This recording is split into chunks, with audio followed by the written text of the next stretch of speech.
Taip, tai manau galim pradėti. Sveiki visi. Pasikalbėsime apie skaitmeninį saugumą.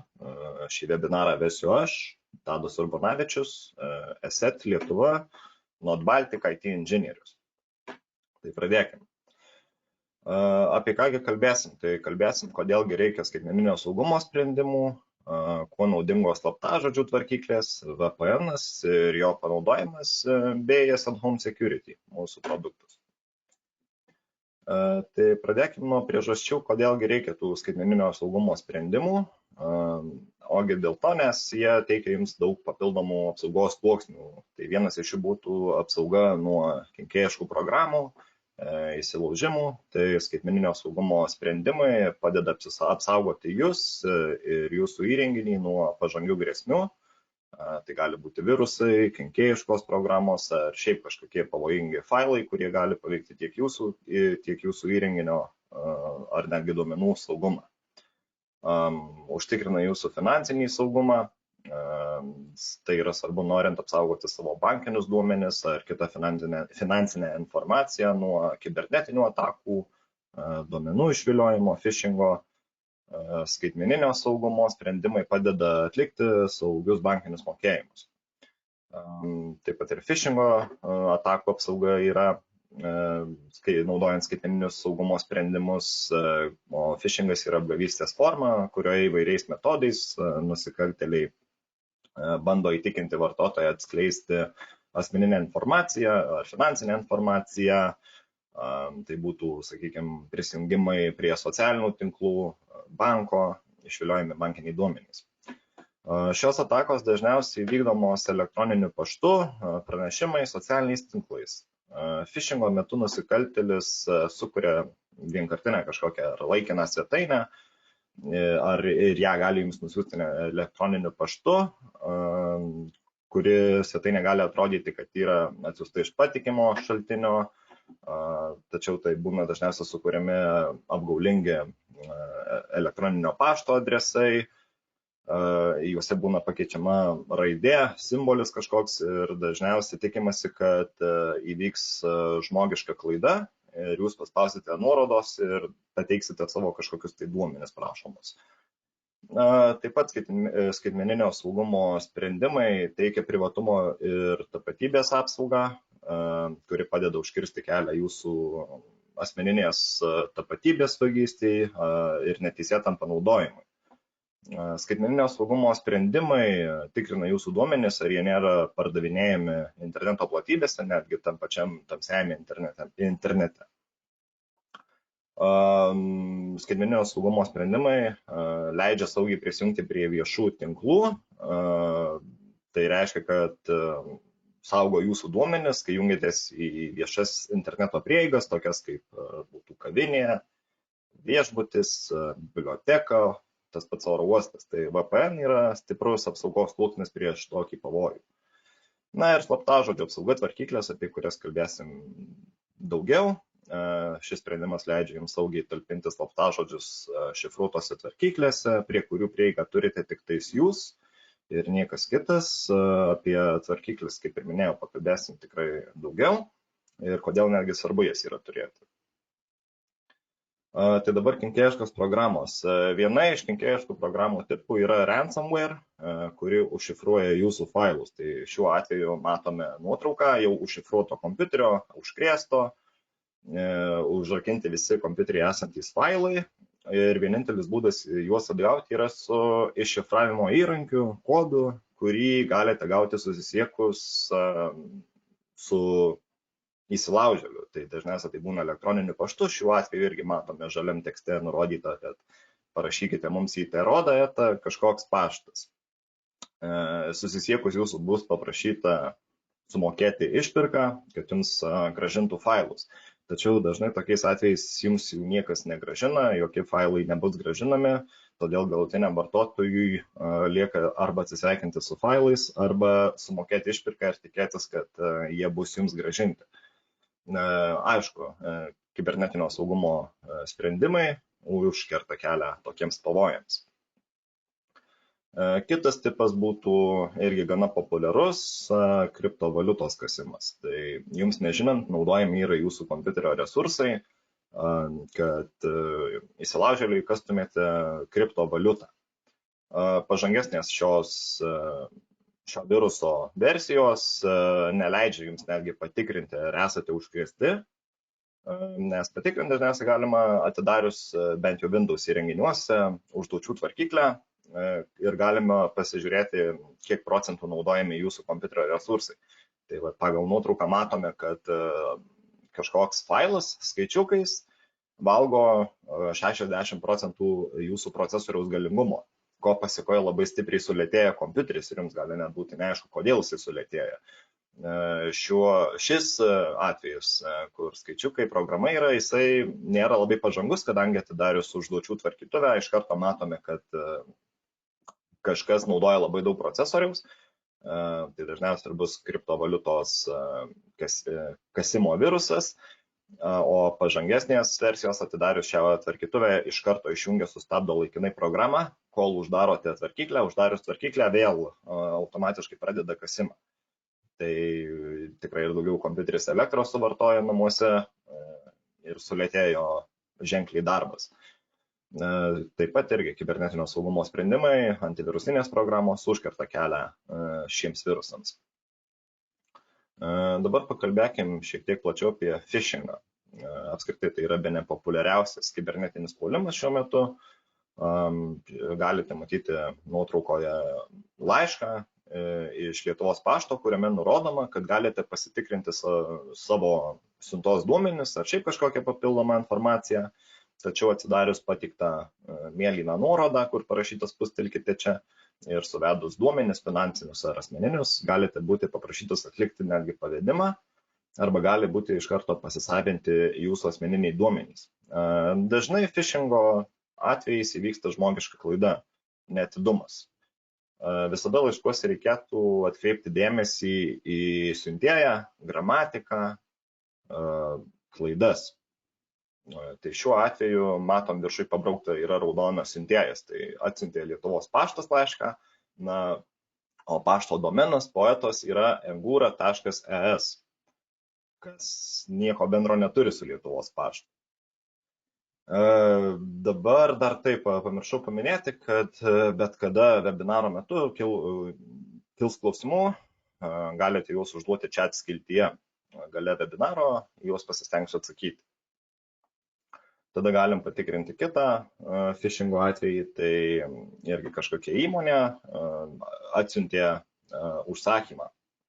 O šis pavyzdys yra mėginimas pakenkti jūsų įrenginiui arba jį įsilaužti. Tai ką mes matom, kad siuntėjas atsiuntė užsakymą, failą pridėjo laiške IMG formatu, kas yra skaitosi nuotraukos formatas, failo pavadinimas irgi neaiškus.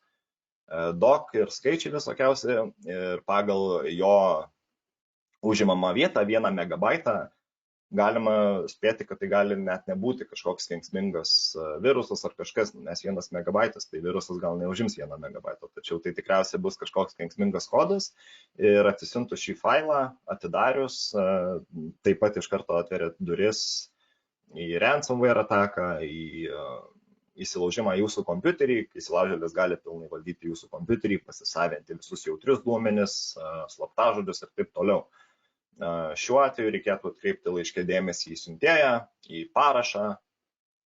Tarkim, viršuje matome Tomas iš info@solidi.es, ispaniško domeno, atsiuntė užsakymo laišką, o paraše jau nurodyta tomas@jumisa.lt įmonė.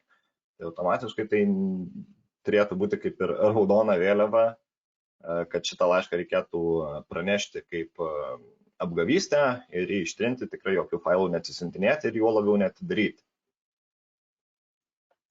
Taip pat yra ir smishingas, tai taip pat yra apgavystės forma, kuri yra labai panašiai į phishingą, tik skirtumas tas, kad vyksta SMS būdu, telefonu arba per socialinius tinklus. Tikslas yra išgauti privačius duomenis arba finansinius duomenis. Gavus SMS žinutę iš svarbios institucijos, tai pirmas instinktas dažniausiai nebūna, kad tai gali būti apgavystė. Tai visada reikėtų atidžiai skaityti tas žinutes gautas, tikrinti klaidas, nuorodas. Ir jo, tai dabar galime matyti pirmą variantą viršuje. VMI atsiuntė žinutę ir parašyta, kad VMI perspėja, kad Lietuvos piliečiai nebus apmokestinami dėl kažkokios tai veiklos ir plačiau skaitykite šioje nurodytoje svetainėje. Tai pradėkime nuo to gal, kad daug nenaudojami lietuviški simboliai, lietuviškos raidės nenaudojamos, nuoroda irgi yra trumpinys, kuris kažkur nukreipia, tai nėra vmi.lt per pasvirą į brūkšnį kažkokie kiti sakiniai, tekstai.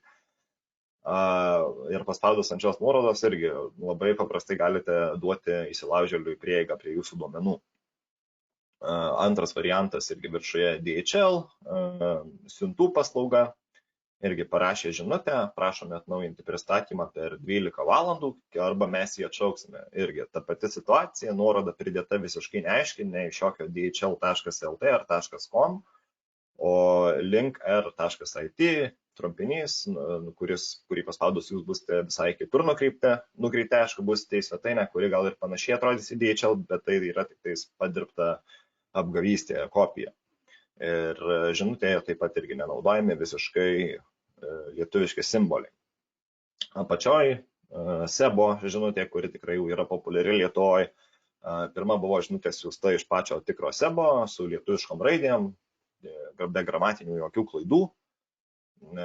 Informuoja, kad šiuo metu yra sukčiai labai suaktyvėję ir nespauskite jokių nuorodų, neveskite jokių duomenų. Ir po kažkiek laiko atsiųsta žinutė jau iš apgaviko. Jūsų sąskaita buvo užblokuota, prisijunkite čia dabar, svetainė kažkokiose patvirtinti.com, kuri tikrai nėra tikra, arba turimos lėšos bus sušaldytos 40 dienų. Tai kitas žmogus gali atidaryti tą svetainę, suvesti savo bankinius duomenis ir jų netekti taip. Irgi šitoje žinutėje žiūrėkite į tai, kad jokių lietuviškų simbolių nėra naudojama. Ir tikimasi, kad įvyks žmogiška klaida, paspausite nuorodos ir suvesite duomenis. Na ir dešiniausias atvejis Bikuva įmonė. Tai buvo Bikuva, yra sukurta šita netikras Facebooko puslapis šios įmonės sukurtas. Parašytas yra įkeltas postas, kad galite laimėti konkursą, komentuokite, dalinkitės, pažymėkite draugą. Ir visi žmonės, kurie tai atliks, jie automatiškai bus laimėtojai ir jiem automatu, robotu bus atsiųstos šitos žinutės, kad sveikiname, jūs buvote išrinktas šios dienos nugalėtojų ir dabar atlikite šiuos veiksmus. Tai paspauskite nuorodą, užsiregistruokite, tai automatiškai suveskite duomenis kažkokius savo ir atsiųskite mums registracijos įrodymą. Tai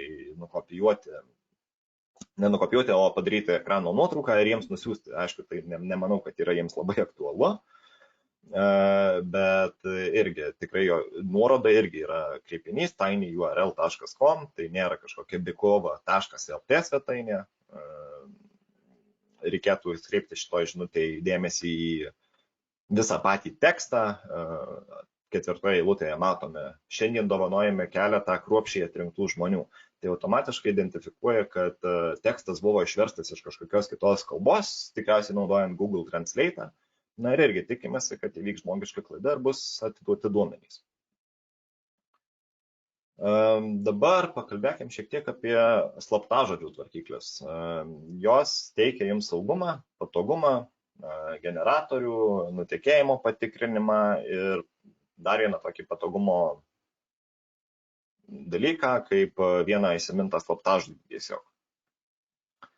Tai kalbant apie saugumą slaptažodžių tvarkyklių, daugelis iš mūsų esame jau pripratę naudoti integruotas slaptažodžių tvarkyklės, kurios yra naudojamos naršyklėse kaip Google Chrome, Microsoft Edge, Mozilla Firefox ar netgi ta pati Opera. Jos turi savyje integruotą saugyklę, išsaugo jūsų slaptažodžius ir juos įsimena.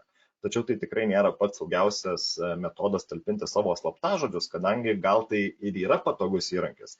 Tačiau įsilaužimo jūsų įrenginį atveju galima keliais paspaudimais pasisavinti visus slaptažodžius, visus ne tik slaptažodžius, bet ir prisijungimo duomenis. kaip šiuo pavyzdžiu nuotraukoje matome, passwords, slaptažodžių yra 250, tai prisijungimai visokie, vartotojo vardai ir slaptažodžiai, ir keliais paspaudimais juos visus galima išeksportuoti, išsisaugoti ir turėti pas save.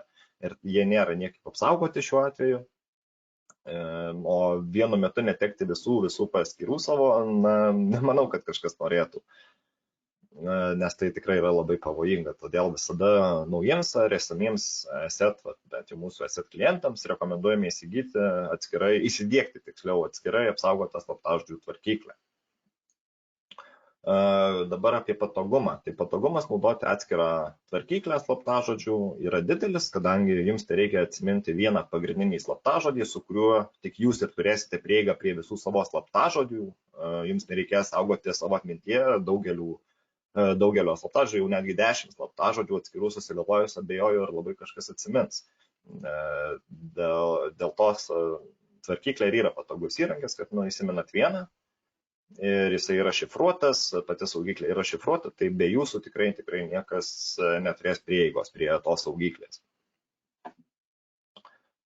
Bent jau slaptažodžių tvarkyklė kaip asset duoda jums slaptažodžių generatoriaus funkciją, kuri už jūs gali sugalvoti labai stiprų slaptažodį ir jį išsaugoti automatiškai jūsų tvarkyklėje.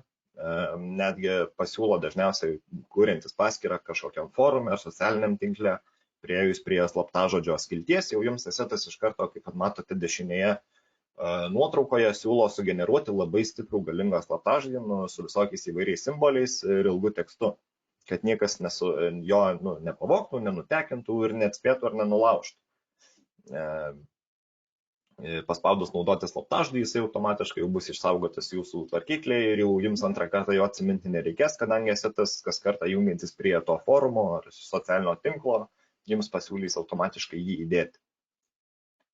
Na ir taip pat bent jau asseto slaptažodžių tvarkyklė jums duoda galimybę patikrinti naujai sugalvotą savo slaptažodį, ar netgi tą patį esamą slaptažodį kažkadaise susigalvojot, patikrinti, ar jisai nebuvo nutekėjęs interneto platybėse, ar nebuvo pavogtas, ar netgi dažnas. Tai kairėje matome sugalvotas paprastas kažkoks slaptažodis ir paspaudus patikrinkite slaptažodį, rodoma, kad jisai 3 milijonus virš beveik 4 milijonus kartų buvo naudojamas arba nutekintas kažkur.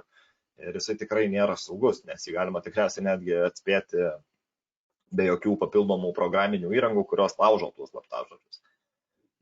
O dešinėje matome asseto sugeneruotą daug simbolių turintį, įvairių simbolių turintį slaptažodį. Ir jį suvedus galime patikrinti ir automatiškai rodo, kad jisai yra saugus, jisai niekur nėra nutekintas ir jį drąsiai galime naudoti savo naujiem sukurtam arba buvusiam esamam socialiniam tinkle ar forume. Na ir taip pat tas vienas įsimintinas slaptažodis vienai tvarkykliai, tai kaip ir minėjau prieš tai, užtenka jums tiesiog įsiminti vieną slaptažodį.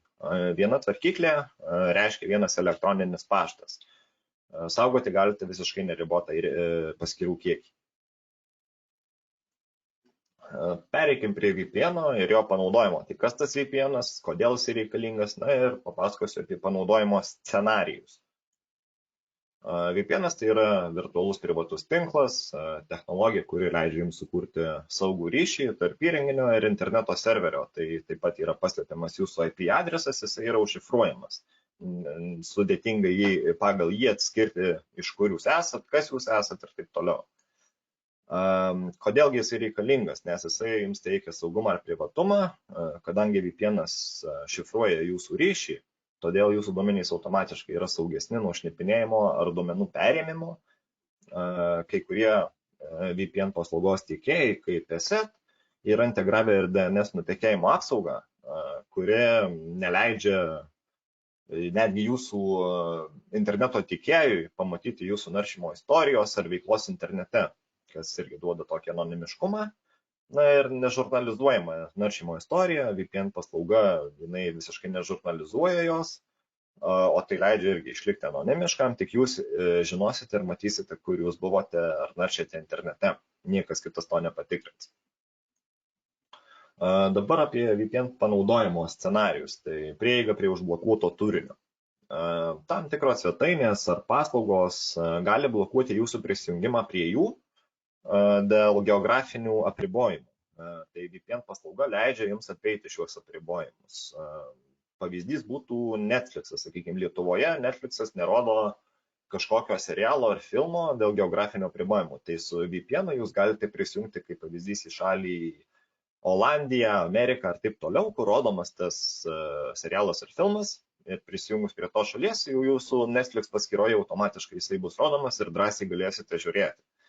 Taip pat ir su internetiniam parduotuvėm kažkuriom egzistuoja tas dalykas, kad blokuojama dėl geografinių ribojimų, tai VPN'as padeda tai apeiti. VPN'as taip pat leidžia saugiai prisijungti prie viešų tinklų, naudojantis, tarkim, kaip pavyzdys būtų oro uostas, viešbutis, kavinė, kur yra viešas Wi-Fi'us, interneto tinklas. Tai su VPN'u jūs užkertat kelią šnipinėjimo atvejams ar duomenų vagystės atvejai. Taip pat jūs apsaugot save ir savo įrenginį, kaip ir minėjau anksčiau, VPN užšifruoja jūsų ryšį ir jūs yra sudėtinga pasiekti ir kažkaip kitaip pakenkti jums ar jūsų įrenginiui. Na, nes vėlgi su viešu Wi-Fi tinklu, jeigu labai daug žmonių prisijungia ten, sakykime, prie to pačio viešbučio ar oro uosto interneto Wi-Fi, tai kas turi daugiau tų žinių, labai nesudėtingai gali perimti jūsų įrenginį ir jau tada vogti duomenis ar užkrėsti netgi jūsų įrenginį, įdėti kokį keylogerį, kuris skanuoja kiekvieną jūsų klavišo paspaudimą ar klaviatūros paspaudimą ir siunčia iš karto įsilaužėliui jam į kompiuterį ir jisai mato, labai greitai gali susižinoti visus jūsų slaptažodžius, duomenis, bankinius ir ne tik. Na ir tada, ir VPN panaudojimo dar vienas scenarijus būtų privatus naršymas. Na ir kaip jisai ir yra svarbiausias, kadangi VPN, bent jau ESETO VPN'as, jisai turi neribotą naudojimo laiką, galite kas kartą įjungus kompiuterį ar kitą įrenginį, iš karto paleisti VPN ir tai kasdienybėje jūs saugos ir jūsų duomenis nuo vagystės, bei leidžia jums išlikti anonimiškiams naršant internete. Dabar pakalbėkime apie Ascent Home Security paketus. Tai šiuo metu turime 3 paketus – Essential, Premium ir Ultimate. Tai visi paketai gauna Ascent Home platformą, kas yra portalas, įrankis, valdyti jūsų visus įrenginius, patikrinti jų apsaugos būklę, valdyti savo prenumeratas. Įsigijus Ascentą jisai yra privalomas įrankis. Saugios bankininkystės ir naršymo apsauga, kuri yra, dabar aišku, jau galima integruoti automatiškai jūsų naudojimą patogią jums naršyklę, kuri tikrina kiekvieną puslapį, ar jisai yra saugus, ar čia nėra kažkokias phishingas, agresyvių režimų, kitaip sakant, tikrina kiekvieną svetainę prie jos prisijungus. Naršyklės privatumas ir sauga tai yra kaip ir atskiras papildinys, kuris leidžia jums keliamas, sakykime, kaip pavyzdys nuotraukas į internetą, išvalyti jos metaduomenis. Ką tai reiškia, kad padarius savo telefonu ar kitų įrenginių nuotrauką, jeigu buvo netgi pajungtas internetas tuo metu, pagal tos nuotraukos metaduomenis jūs galima tiksliau pasakyti, kur ta nuotrauka buvo daryta, kada ji daryta, kurioje vietoje, iš kokio telefono ir kokio netgi gal ir IP adreso, dabar tiksliai nepasakysiu. Tada visi paketai taip pat turi tinklo inspektorių, kuris užkerta kelią tinklo grėsmėms, saugo jūsų maršrutizatorių ir parodo, kas yra prie jo prisijungęs. Tikrina, ar prijungti įrenginiai nėra pažeisti. Tai tarkim, jeigu jūs naršote internete prie kompiuterio ar kažkur, jeigu kažkas prisijungs prie jūsų tinklo per nuotolį ar fiziškai, jums Ascentas iš karto informuos apie naują prisijungimą ir jūs galėsite patikrinti, kas tai per įrenginys ir jeigu nenorite jo leisti, jį užblokuoti ir ateityje neleisti prisijungti. Na, tada jau Premiumas ir Ultimate turi saugių duomenų funkciją, kuri yra kaip failų šifravimas jūsų kompiuterį arba laikmenoje USB. Tai tarkim, turite kažkokį aplanką kompiuterį, kurį norite laikyti privačiai, tai su saugiais duomenim galite jau šifruoti, uždėti jam slaptažodį ir prie jo turėti prieigą tik tais jūs vienas, niekas kitas. Taip pat galima, aišku, su USB atmintuko failais daryti, aplankais tiksliau, ant aplanko uždėti slaptažodį ir nesvarbu, į kurį kompiuterį įkiši tą USB atmintuką, norint atidaryti tą aplanką, bus galutinis vartotojas paprašytas įvesti slaptažodį ir jo niekaip nenulauš. Tada jau Premium ir Ultimate teikia slaptažodžių tvarkyklę, apie kurią nemažai kalbėjom, ir Asset Lifeguard funkcija, kuri yra kaip ir reputacinė sistema, kuri aktyviai aptinka ir stabdo dar nematytas grėsmės. Tai jeigu atsisiunčiate kažkokį neaiškų failą iš kažkur ar iš pačio laiško atsisiunčiate failą, tai Lifeguardas prieš jį atidarant nusiunčia į Asseto virusų duomenų bazę, išanalizuoja tą failą greitai. Na ir jeigu jis yra saugus, jums leidžia jį atidaryti. Jeigu ne, tai informuoja, kad jau jis yra užkrėstas ir kitą dieną su Asseto atnaujinimu jau viso pasaulio Asset vartotojai turės apsaugą nuo šito naujo dar nematyto viruso. Na ir jau tada prieikim prie Ultimate. Papildomai gaunat VPN ir tapatybės apsaugą. Tai apie VPN kaip ir kalbėjom, viskas aišku. O tapatybės apsauga, jinai bus implementuojama antrame ketvirtyje šių metų. Tai veiks kaip šešėlyje apsaugos sluoksnis, jisai jūsų kompiuterio visiškai neapkraus, nes jisai bus integruotas į jūsų Asset Home platformą, portalą. Ir tikrins jūsų duomenis tokius kaip elektroninis paštas, vardas, pavardė, gal šitas negi telefono numeris ir tikrins, ar jisai nebuvo nutekintas kažkur internete, nėra pardavinėjimas tamsiajame internete. Dabar papildomų funkcijų palaikymas pagal operacinę sistemą. Tai antivirusinę programą turi Windowsai, Macosai, Androidas, tačiau dar neturi Apple iPhone telefonai. Saugių duomenų funkcija, saugios bankininkystės ir naršymo apsauga bei naršyklės privatumą ir saugą galima naudoti tik tais Windowsuose. Naršyklės plėtinystas į jūsų Chrome, Firefox ar Mozilla rašosi plėtinys. Naršyklės privatumo ir saugos, kur galima, kaip ir minėjau, šalinti metaduomenis, išvalyti slapukus, jūsų naršymo istoriją, toks patogus įrankis išvalyti visiškai pilnai jūsų naršyklę. Tada slaptažodžių tvarkyklė galioja visose operacinėse sistemose, VPN'as taip pat visose operacinėse sistemose galima naudoti. Na ir tapatybės apsauga taip pat visose, kadangi jinai yra integruota į platformą Asset Home ir jums nieko papildomai atsisiųsti nereikia. Pakalbėkim šiek tiek ir apie Asset Mobile Security, turim ir antivirusinę programą Android įrenginiams, tai būtų telefonas Android, planšetė. Su ją galima įsigyti trejais metodais: Mobile Security nemokama versija, Free, Premium mokama ir Ultimate paketas. Tai Free nemokama versija jums duoda tik tais antivirusinę programą, nuskaitimą realiuoju laiku ir išorinių laikmenų nuskaitimą. Premium paketas papildomai duoda anti-theft funkciją, kuri saugo jūsų įrenginį vagystės atveju. Telefonas, sakykime, pameta telefoną, Asset Home platformoje galite pažymėti kaip pamestą telefoną, jisai automatiškai užsirakina, padaroma ekrano nuotrauka ir visą laiką rodoma jo buvimo vieta, jeigu yra jungtas mobilus interneto ryšys ir GPS vietovė. Premiumas taip pat duoda skambučių filtrą. Jeigu Asseto duomenų bazėje yra pranešta apie kažkokį sukčiaus telefono numerį ar pavojingą telefono numerį dėl tų pačių SMS-ų, tai automatiškai siuntėjui net neleidžia jūsų telefono numerio pasiekti ar skambinant rašant SMS-ą, užblokuoja. Na ir Premiumas turi automatinį modulių ir virusų duomenų bazės atnaujinimą. Asseto antivirusinė programa atsinaujina kasdieną, kas užtikrina jūsų įrenginio saugumą.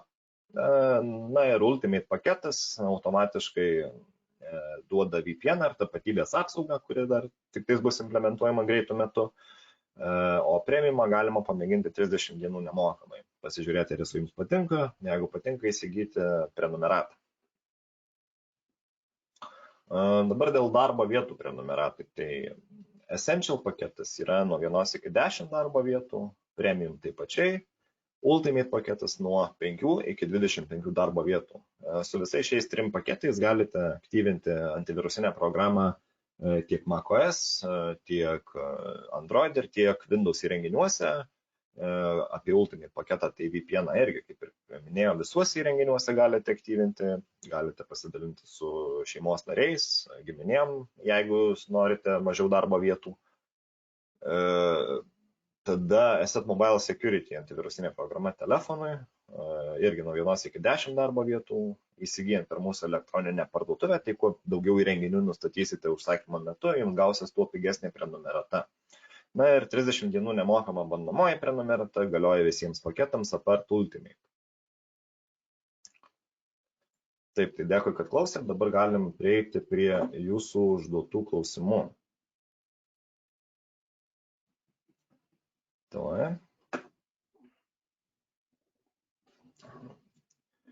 Taip, tai pirmas, matau, klausimas būtų, ar galiu naudoti Asset su Windows 7?